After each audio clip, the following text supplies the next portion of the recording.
I believe Lent is this fantastic opportunity to take the next step on our journey. Whether that's a journey through extra prayer or extra reading, maybe you're fasting, something through Lent. Lent is this wonderful opportunity to go that little bit further, that next step, to go a little bit deeper, to grow a little more towards God. And the story that we have, I thought it was nice to read the whole story rather than just sort of chop bits out of it and miss parts. It's probably a story we know. But when we hear the whole journey of that story, it's actually a fantastic journey. This lady begins as a complete and utter outsider in sort of just every kind of way. She's a woman in a man's world. She's a stranger to Judaism.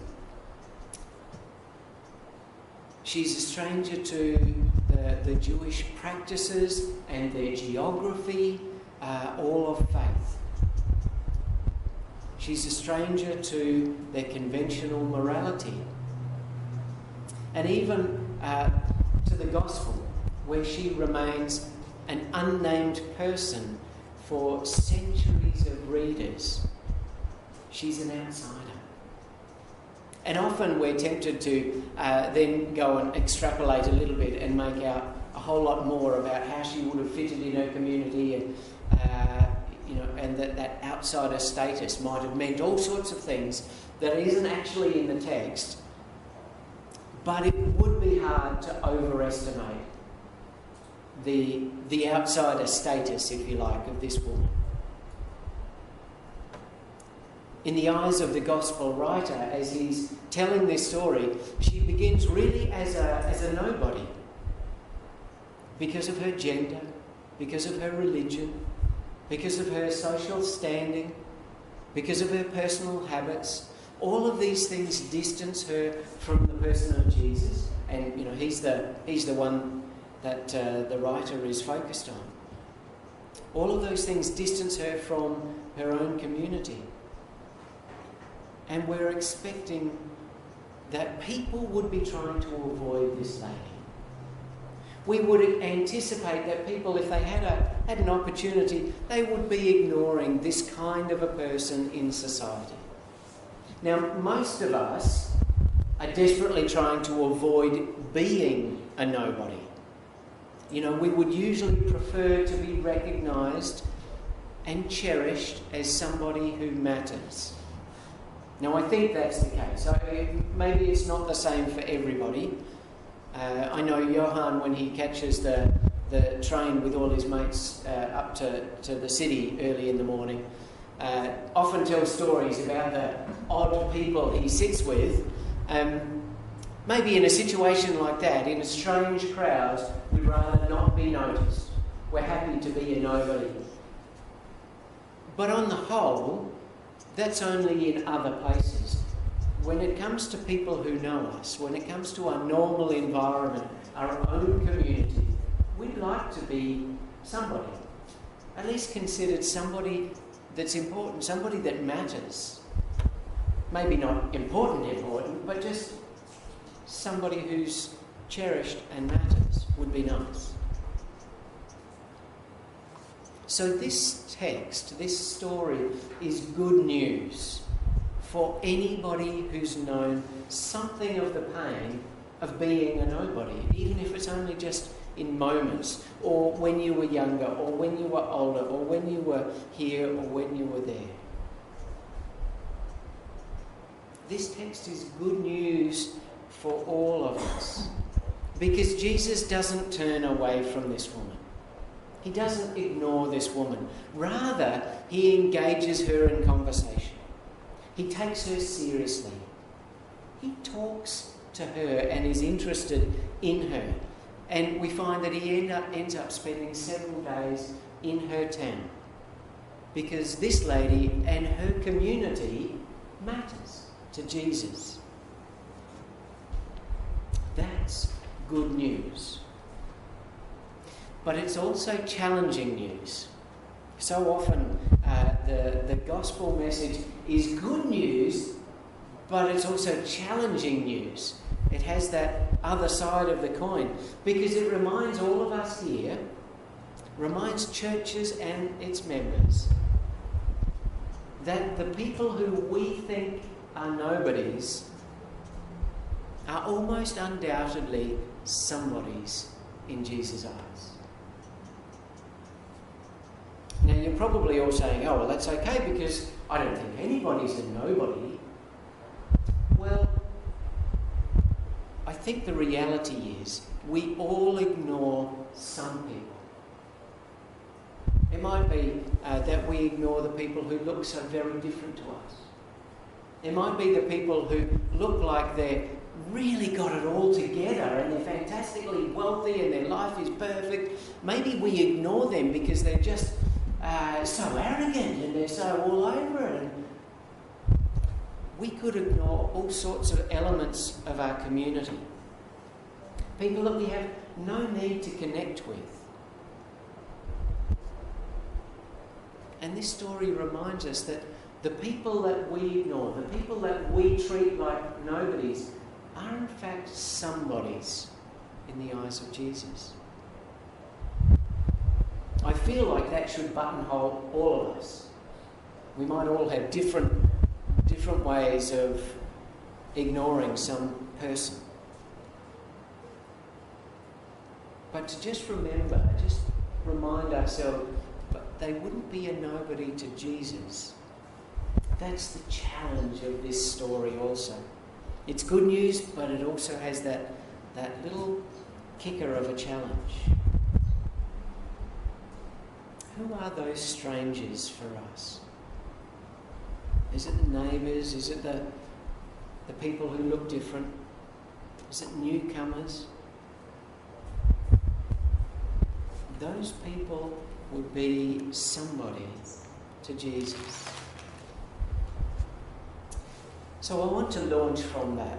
There's so much that we could spend time on in that story, but I want to launch from that to this notion of being inspired and a life-giving water that works in us, that is every part of our life. I'm going to ask Peter to put up an image for us. And it's an image of somebody's model of what a thriving church looks like. Now, when I think of a thriving church, I think you have to be inspired. It has to be a church that is full of that life-giving water. And what does that look like? And the reality is, it looks really different to a traditional model of church, where it's all about getting people in and making them a part of this little self-serving machine and keeping it. In this model, I'm hoping you can see that. Can you read that okay? Does it need to be a bit bigger or something maybe? Can you zoom in, Peter? I wonder. So, anyhow, in the bottom corner, well, not that. So I'm starting at this corner and going around the outside, if that makes sense, from where the public is. And this story fits into this model. You have a person who is changed. They experience God. And we can see this lady experiences Jesus and her life is changed because she encounters Christ. But churches are doing that, hopefully, that's happening in church.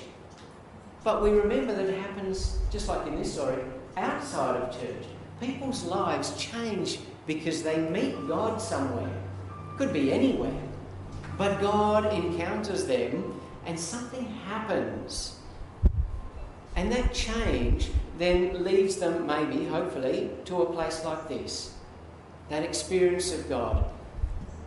And so for them, membership in this kind of a church, in a thriving church where we are constantly being filled with this life-giving water, those people realise all of a sudden, I'm not just God's creation, but I am gifted. God's gifted me. Isn't that amazing? You probably all take that for granted, do you? I hope so. I hope you all know that God has gifted you. God has given you all, every single one of you, gifts. Right? But somewhere along the line, you have to learn what those gifts are. Okay? Now, how do you do that by yourself?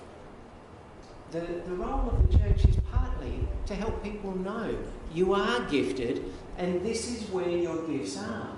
And that next step of going from being a member, being in a group where people are saying, do you know what, you are gifted, you are loved, you are also gifted. As you grow in God, if you're going around the outside, you can see you're growing in God, you start to realise that there's a meaning to who you are and where you're going, how God has created you. And that leads you to this notion that, well, maybe God is calling me. That's part of the work of the church, to tell people if you have a gift, it has a service. There's a corresponding need for that gift. Doesn't matter what it is. It could be model trains. There is a need for that gift. If you are, hugely gifted in some area, maybe it's card making. Oh, we can see where a gift of card making might go, couldn't we? What about the harder things? If you're really good at baking, I can see how that could come in handy. I could see a calling that would go with a gift of that. What if it's harpsichord playing? Well, that's a little bit tougher, but we could think of that, couldn't we? As a church, we could find a way that somebody who's gifted in, playing the bagpipes could in fact have a calling to bless other people because they have that gift. And I promise you this, there is no gift without a corresponding service. Okay? That life-giving stream leads us from understanding that we are gifted, hearing the call of God saying, here's what I would love to see you doing with that gift. You could be blessing people. Maybe it's individuals. Maybe it's huge crowds. Maybe it's, really strange people in tartan skirts or something. I don't know. But, bagpipes is a tricky one. But we'll come up with it eventually if anyone owns up to playing a bagpipe. Actually, a friend of mine plays bagpipes. He comes up to the bass sometimes for functions. And he was telling me this story the other day that he went into Perth after coming from the base, and as he was going off to his meeting, he suddenly realised, oh no, I left the bagpipes in the back seat of the car, and I think the window might be down. So he tore back to his car thinking, the bagpipes. But it was too late. By the time he got there, someone had thrown another set in. Sorry, I shouldn't make fun of pirates. No, seriously, there is no gift without a corresponding service. No matter how weird or wonderful you think your gift is, there is a calling for you where God wants you to use that gift to bless other people.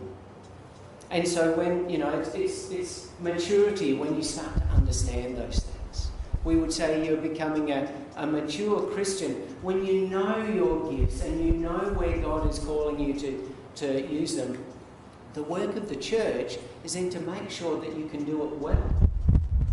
It's no good saying, well, I have a gift of playing bagpipes and I know that God is calling me to play it in the local shopping centre and bless people with the message of God, and I'm going to play, Amazing Grace just over and over and over.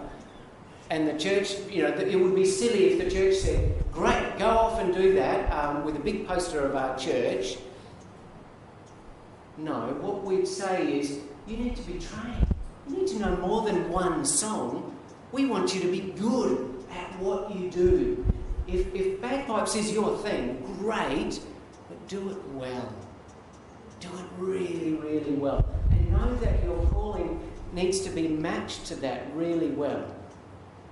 I mean, there are different ways. There are better ways than standing on a street corner thumping a Bible and telling people about Jesus. It's not that that's wrong, but there are better ways of connecting with people with your gifts. And it's the church's job to help everybody here to do that well. If that means training, if that means courses, if it means study, if it means working, putting you with a group that can help you do it better, then that's what we should be doing to get you serving into ministry. We've come all the way around here.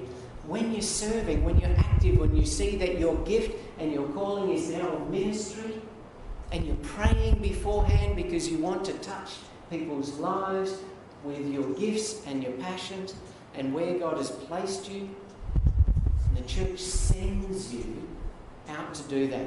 Just like Jesus sent this lady back to her community. That's ministry. And what happens when you get into ministry?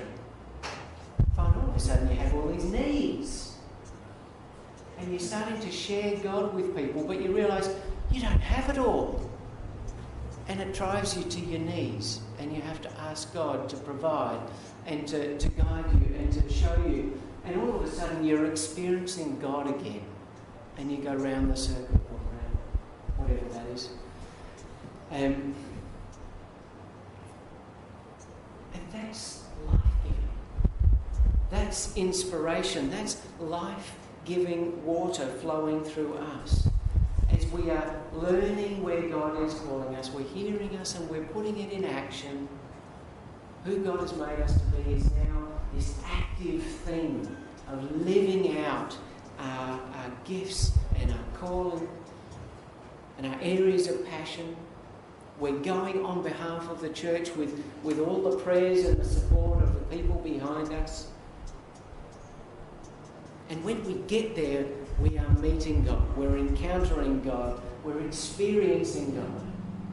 And hopefully, if that's all going well, other people are experiencing God through what we're doing. And we're all joining back into this thing of learning more and growing more and taking the next step and stepping out again and again and receiving from Jesus again. The story of this woman at the well is a wonderful story of how she goes from being a nobody, experiencing God, realising that, all of a sudden she has a message to share. It's such good news. This could be so important. She has to go back to her community and tell them. She discovers a meeting in there and a ministry. And through that, all these people come to Christ. All these people are not just believing because of what she first said, but they're also then growing in their own understanding. Now, at the very heart of this is small groups. The very heart of this movement, if you like, is a bubbling cauldron of adult faith formation. It's all of us growing. It's all of us being in that flowing water, that life-giving water. If we're all dead, it doesn't make any difference. If Christ's life-giving water is not flowing through us, then none of this will work. None of this will make sense. People might experience God and then they come in to learn more about God, and we've got nothing to give. We need to be on this journey as well, so that other people can share in this journey and that we can actually help people on this journey. I want you to think of just one thing. Where are you? Where are you? Going around this, it's not really a circle, but where are you going around this?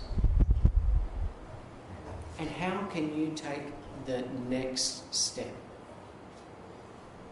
Even if you've been in church for ages and ages and ages, where are you sharing God? Where are you actually ministering in such steps of faith that you need God to support you?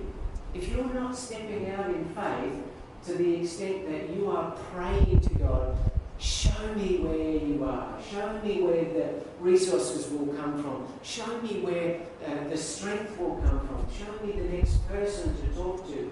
If you're not stepping out that much, then and you're not relying on God, then you need to step further. You need to go another step. Maybe you're just at the start. Maybe you're saying, well, I'm convinced I'm gifted, but I've got no idea where they fit. That's okay. Get in a small group who will journey with you and help you discover those gifts and help you to discern and hear what the corresponding service is. That happens in a small group of people who know you and love you and can challenge you and can help you grow deeper in your relationship.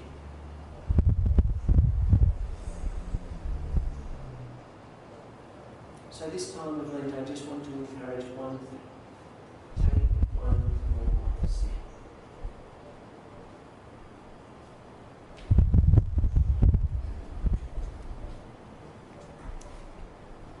We're going to sing our final song. It's Mighty to Save.